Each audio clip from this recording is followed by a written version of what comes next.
Welcome to Around the House Northwest. Welcome to Around the House Northwest. I'm Eric G. Do we have a great show for you today? I talked with Niels Rasmussen from Learn to DIY about his awesome YouTube channel and how he helps out homeowners with basic DIY projects. I'll also show you the Gladiator cargo net and hook one up on my Chevy Colorado to see how it works. We always start our show with a Perform Like a Pro segment. You know, I had a badly damaged wall that needed to be replaced, so I took it out, rebuilt it, and installed a new window. This is definitely a bigger project. Now it's time for Perform Like a Pro.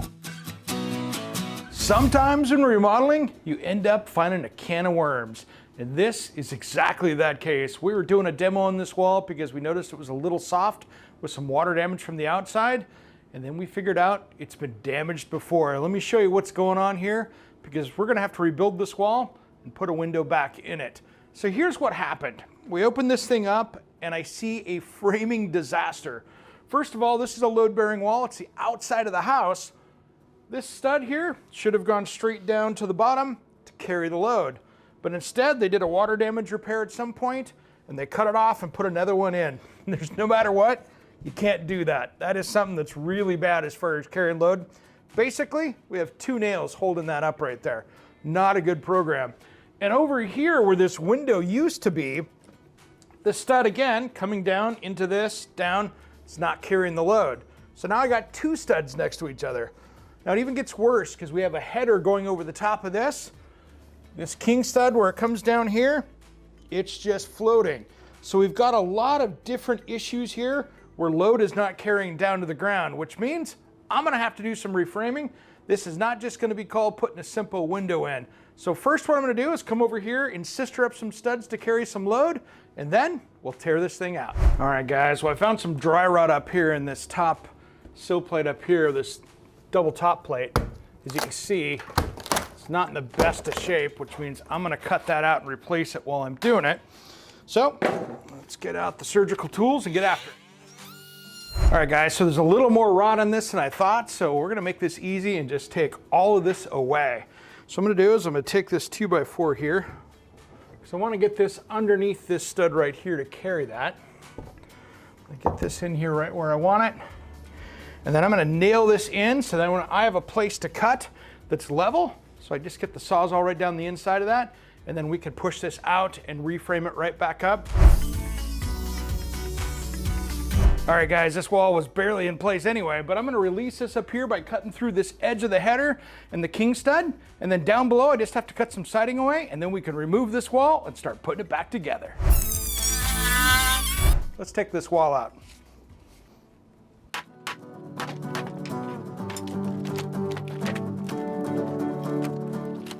All right guys, now next we're gonna build the header. Now the header is what goes over the top of the window that takes the load and carries it around it so it doesn't break the window. So what we're gonna do is we're gonna make this, since it's a 3030 window, I'm gonna make that header 39 inches so it can go over the studs on either side, which are the jack studs. So that way we have the right size window here for this. So we're gonna make this cut. It's 3 2x6s and a 1/2 inch of plywood. We're gonna sandwich it all together to carry the load across the top. All right guys, so we got the sandwich made, which is our header. So now I'm gonna take the nailer and we're gonna stick a bunch of nails in this to hold it together because that's the strength over the top of the window. So I'm gonna put 2 in over here.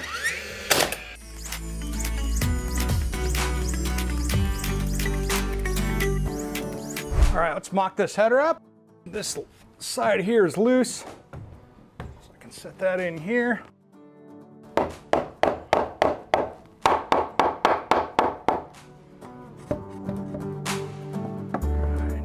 right guys, this is an important part of this whole process, making sure that this is plumb and level. So this opening needs to be 36 inches all the way down, so that way we can make sure that window is going to fit in there. And then that header needs to be level as well. So making sure this is square and perfect means a great window installation.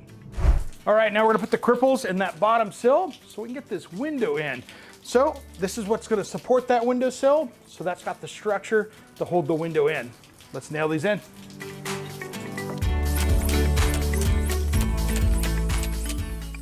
All right, that's nice and level, right where I want it. All right, the last piece of structure on this is to get that top plate in. That's the piece that's gonna go up here between this top and the bottom of the ceiling up here. So I'm gonna cut that, Nail that in there. We've got the structure all set. All right, I need about another 1/4 inch to get this in here, just to make it fit right. We're gonna move this up just a little bit because I'm not gonna hurt anything by doing it. So we're gonna use this floor jack and jack up the ceiling right above it to make a little bit of room so we can slide that in there and then I'll drop it back down. Okay, I think that's enough right there. Let's go up and see if we can slide that in. All right, that's gonna work. All right, let's throw some OSB up.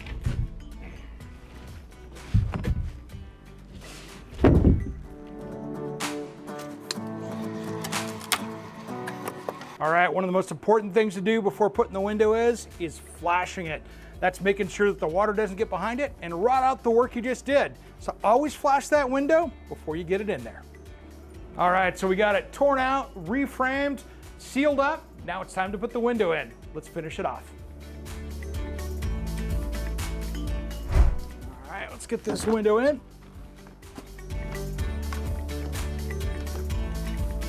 Let's get some screws in this.